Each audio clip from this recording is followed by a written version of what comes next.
my name is Dr. Karol Watson. I'm from UCLA Medical Center in Los Angeles, California, and I'm very excited to be interviewing Dr. Steve Nicholls, who's going to tell us about his fantastic clinical trial on CRISPR-Cas9 and ANGPTL3.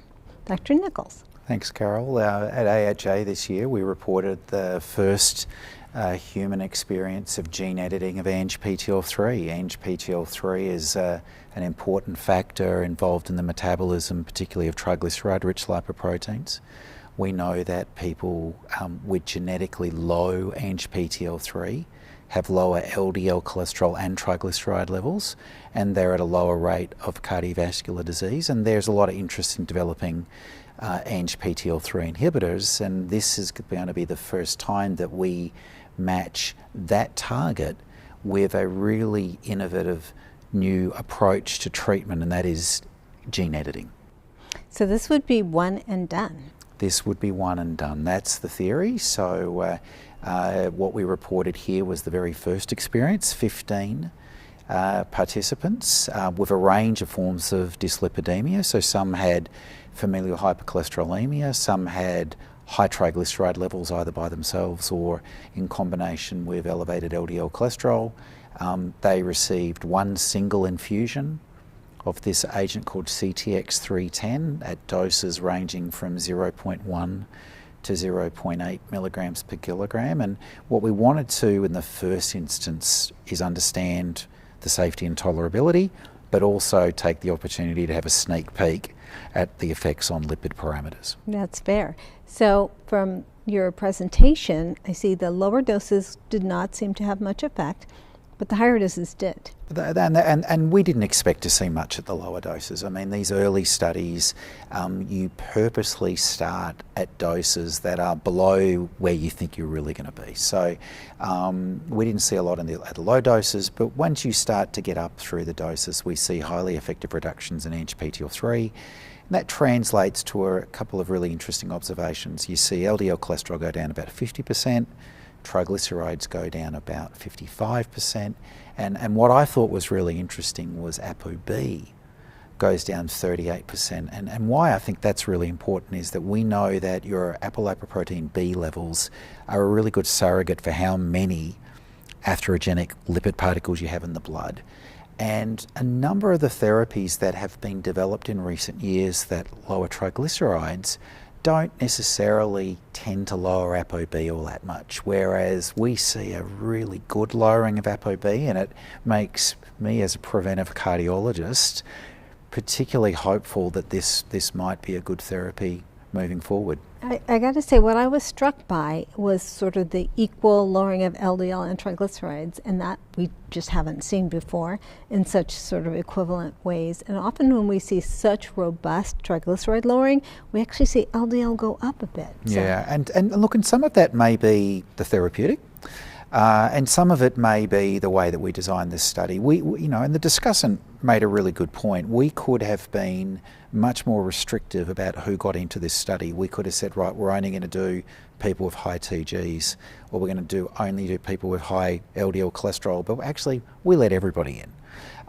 And that introduces a bit of messiness into the study, but actually it turned out to be really informative, because I think it shows that actually when you lower both of those parameters, you probably are going to have a more favourable effect on ApoB. So that they are really encouraging findings for us. They absolutely suggest that, one, the agent's working and gives us a pretty reasonable sense around what kind of dose range we're seeing that.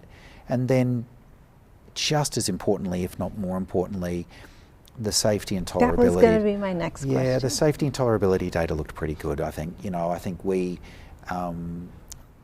about half the adverse events probably may have been related to the drug, but weren't particularly severe in nature. 3 patients had an infusion reaction, which was pretty mild. It meant that we had to stop the infusion for a few minutes, give a few medications, but then we're able to continue with the infusion.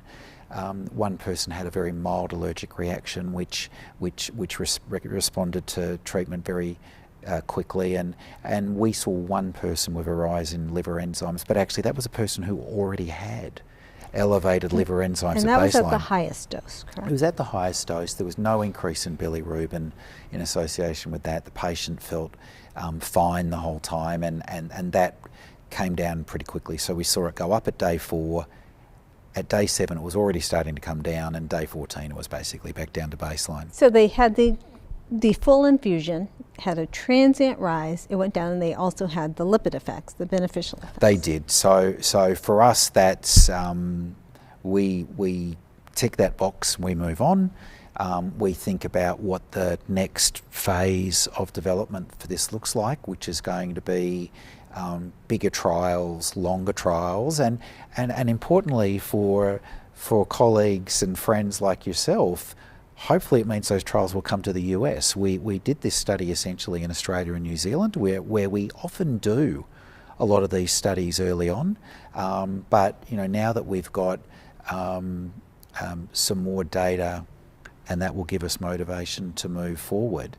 I would like to think that will mean that we'll start to involve US patients as well. Well, I'm very excited, and I hope to see it come to the US, because this is a whole new era, I think, in lipid management and what we can do for our patients. So I'm really excited to see where this goes next. We are too. I mean, if you think about the last 10 years, we've evolved small molecules, we've developed a whole range of biologics which we can inject every 2 weeks, once a month, once every 6 months.